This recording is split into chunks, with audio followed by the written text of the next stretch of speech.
దైవజనుడి ప్రాణం తీస్తే ఆ దైవజనుడి ప్రాణంతో కొంత సేవ ఆగిపోవచ్చు. కానీ దేవుని వాక్య సత్యం చెప్తున్నది ఏంటో తెలుసా? ఒక స్టెఫను కన్ను మూసిన చోట ఒక పౌలు లేచాడు. స్టెఫను కొంత చేస్తే పౌలు పట్టజాలనంత చేశాడు. అలాగునా ఒక దైవజనుడిని ప్రాణం తీస్తే 1000 మంది దైవజనులుగా అవతరించాలా.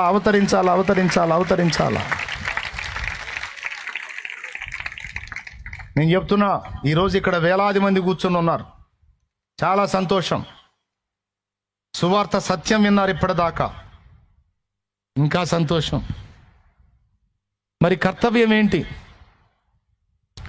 ఒక పక్క దైవజనుల మీద ముద్రలేస్తున్నారు.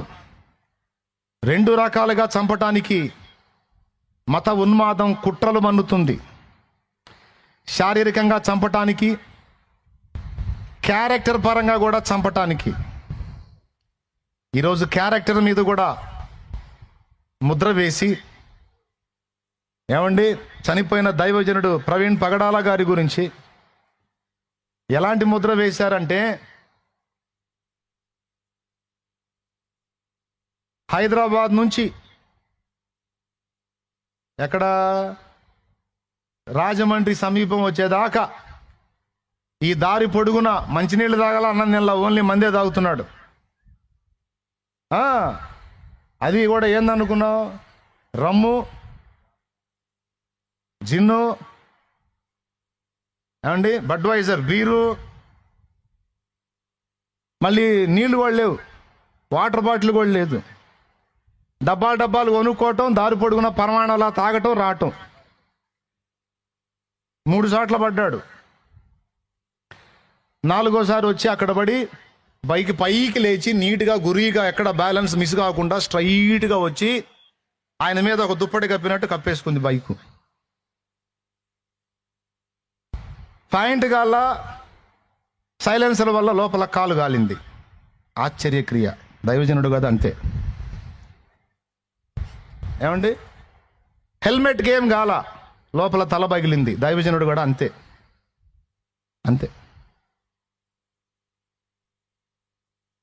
అర్థమైందా? బాడీలో ఎక్కడ దెబ్బ లేదు, ఓన్లీ పెదాలు మాత్రమే చీలాయి.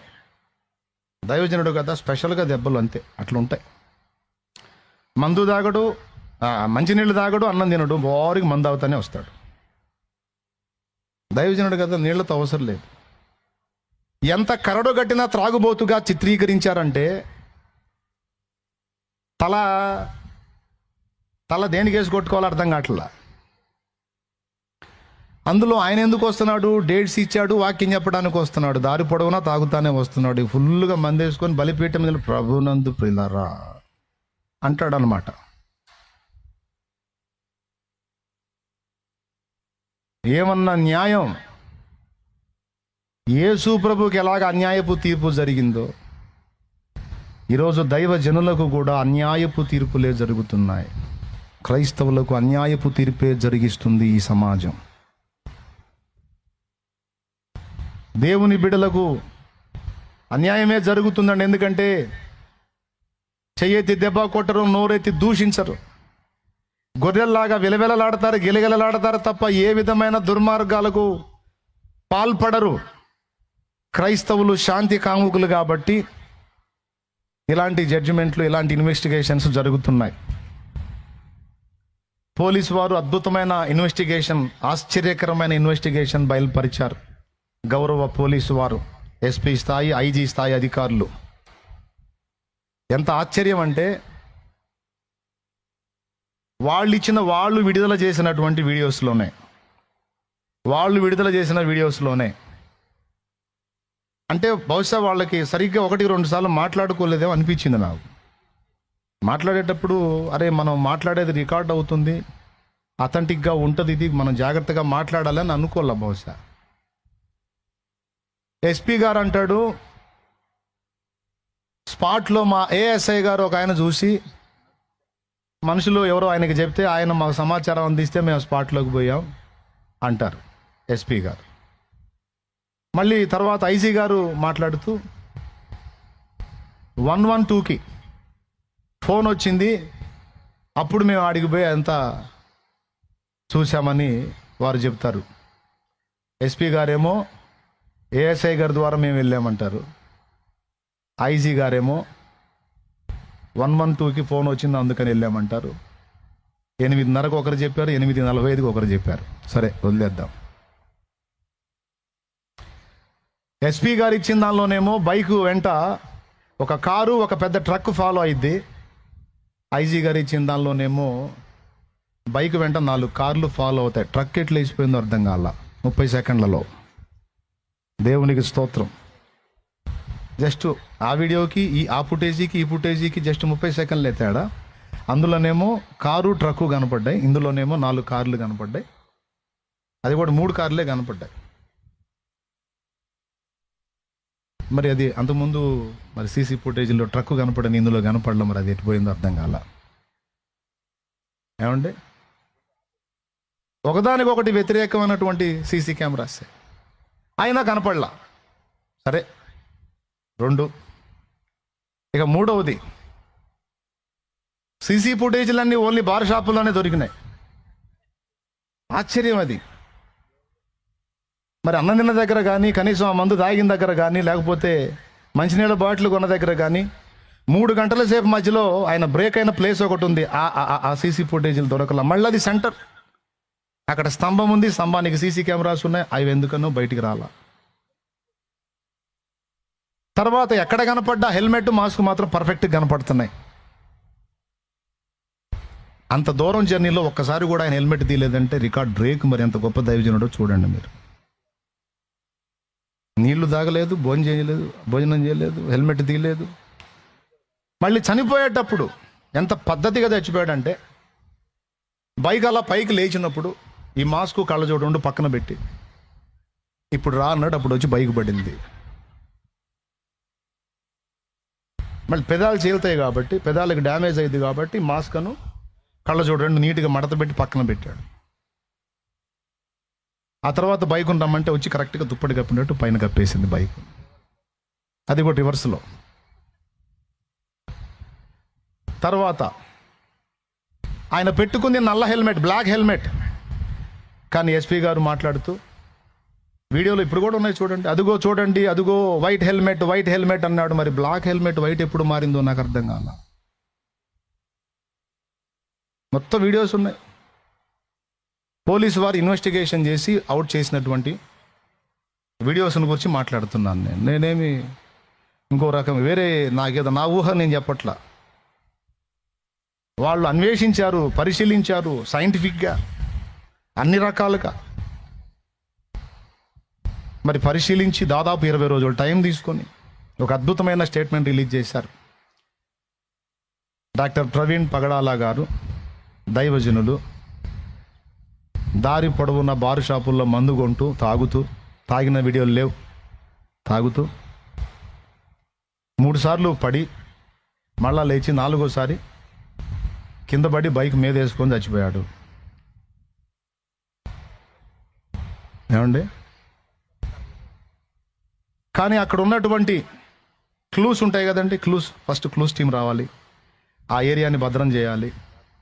ఏమండి, డాగ్ స్క్వాడ్ రావాలి. ప్రజలకి చాలా డౌట్స్ ఉన్నాయి. ఆ డౌట్స్ని గురించి మాట్లాడినప్పుడు, ఫొటోస్ కూడా చూపించి ప్రశ్నించినప్పుడు వాటిలో ఒక్కదాన్ని కూడా టచ్ చేయకుండా వాళ్ళు రాసుకొచ్చిన దాన్ని నీట్గా చదివి వెళ్ళిపోయారు తప్ప ఇందులో ప్రశ్నలకు తర్వాత చెప్దాం అన్నారు. కానీ వారు సరైనటువంటి సమాచారం ఇవ్వాల.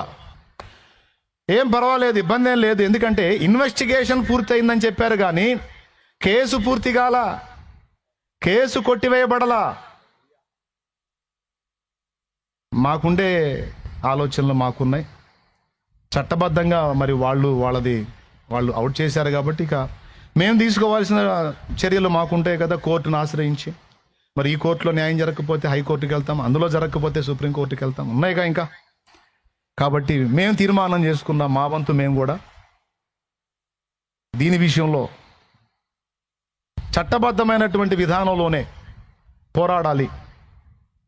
దీనికి సంబంధించినటువంటి సుప్రీంకోర్టు, హైకోర్టు లాయర్లను దేవుడు మాకు అందుబాటులో తీసుకొచ్చాడు. అలాగే IPS, IAS లాంటి వాళ్ళను కూడా దేవుడు అందుబాటులో తీసుకొచ్చాడు. చూద్దాం. ఇప్పుడు పోలీసు వాళ్ళని తప్పు పట్టాలని కాదు, బాధితులకు అన్యాయం జరగొద్దు. ఒకవేళ దుర్మార్గం చేసి దాన్ని ఇలాగున హత్యగా కాకుండా యాక్సిడెంట్గా చిత్రీకరించి, ఆయన ఒక తాగుబోతుగా చిత్రీకరించి అందరి నోళ్లు మూయించాలి, మీ ఓడు చెడ్డోడు, మీ ఓడు తేడా కాబట్టి నోరెత్తొద్దు, చూడండి కావాలంటే మీ ఓడు బతుకు చూడండి అని అలాగున క్యారెక్టర్ని బెండ్ చేసి, క్యారెక్టర్ని వంచి మన నోళ్ళు మూయించడానికి ఒక ప్రయత్నం లాగా ఇది కనబడుతుంది. ఇలాగూ చేసి దీన్ని ముగిస్తే దుర్మార్గులు మరికొంతమంది ప్రాణాలు తీయటానికి వెనకాడరు. చంపుతారు, తాగుబోతాడు అంటారు, చంపుతారు, వ్యభిచారపోడు అంటారు, చంపుతారు, ధనాపేక్షుడు అంటారు, చంపుతారు, ఇంకొక మాట చెప్తారు. కాబట్టి ఈ దుర్మార్గం, ఈ అన్యాయం ఇంకొకళ్ళకి జరగకూడదు. అలాగనే కుటుంబాన్ని కూడా నోరు తెరవకుండా వాళ్ళకి ఇచ్చే బెదిరింపులు, ఏమండి, వాళ్ళకు కూడా ప్రాణహాని ఉంది, వాళ్ళు కూడా బిక్కుబిక్కుమంటా ఉన్నారు. ఇప్పుడు నేను ఎందుకు ఈ మ్యాటర్ చెప్తున్నానంటే, నా హృదయం బాధపడుతుంది, నా గుండె గాయమైపోయింది. ర్యాలీ చేసి మొత్తుకుంటే ఆ రోజుకి అయిపోతుంది. టెంటేజ్ కూర్చుంటే న్యాయం ఎవరు చేయాలి? ఇన్వెస్టిగేషన్ చేసిన వాళ్ళు ఇలాంటి రిపోర్ట్ ఇచ్చినప్పుడు ఇంకా న్యాయం ఎలా జరిగిద్ది?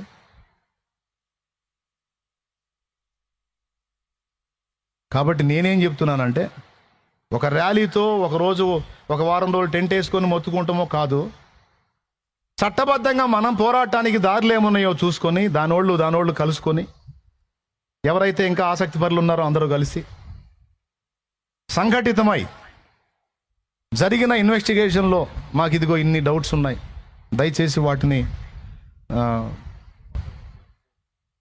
మరి సుమోటోగా తీసుకొని జరిగిన ఈ ఇన్వెస్టిగేషన్లోనే పరస్పర వైరుధ్యమైన వ్యాఖ్యలు ఉన్నాయి కాబట్టి దయచేసి దీన్ని మీరు మీ దృష్టిలోకి తీసుకొని మీరు దయచేసి మాకు మళ్ళొకసారి రీఇన్వెస్టిగేషన్ చేసి మరి మా దైవజనుడికి న్యాయం చేయాలన్నట్లుగా మనం కోర్టును ఆశ్రయించవచ్చు. ఇప్పుడు ఆ సన్నాహమే జరుగుతుంది.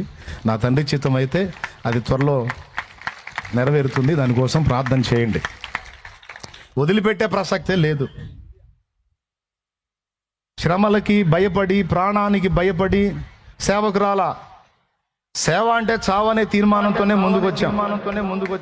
మా కోసం చనిపోయాడు యేసయ్య. మాకు ఇచ్చిన పిలుపు కూడా అదే, నీ కోసం ప్రాణం పెట్టా, నువ్వు కూడా నా కోసం ప్రాణం పెట్టడానికి సిద్ధమా? ఓ సిద్ధం ప్రభు అయితే రా అని పిలిచాడు. అలా సిద్ధపడే దేవుని కిందకి వచ్చాం, దేవుని రెక్కల కిందకి వచ్చాం. బతుకుదామని కాదు, చచ్చిపోదామనే వచ్చాం. ఎందుకంటే సచ్చినా తిరిగి బతికించే దమ్మున్నోడు మా దేవుడు, మేము సేవిస్తున్న దేవుడు. సచ్చినా తిరిగి బతికించగల సత్తా ఉన్నోడు. దేవునికి స్తోత్రం కలుగునుగా. నేను మచ్చుతునగలాగా 4-5 చెప్పాను. ఇన్వెస్టిగేషన్ లోపాలు ఇంకా చాలా ఉన్నాయి. అవన్నీ మొత్తం ఒక 9 నుంచి 10 రకాలు వచ్చినాయి స్పష్టంగా, విత్ ఎవిడెన్స్తో, వాళ్ళు ఇచ్చిన స్టేట్మెంట్స్లోనే. అవన్నీ కూడా కోర్టు ముందు ఉంచాలి. మళ్ళీ రీఇన్వెస్టిగేషన్ జరగాలి. దానికోసం ప్రేయర్ చేయండి.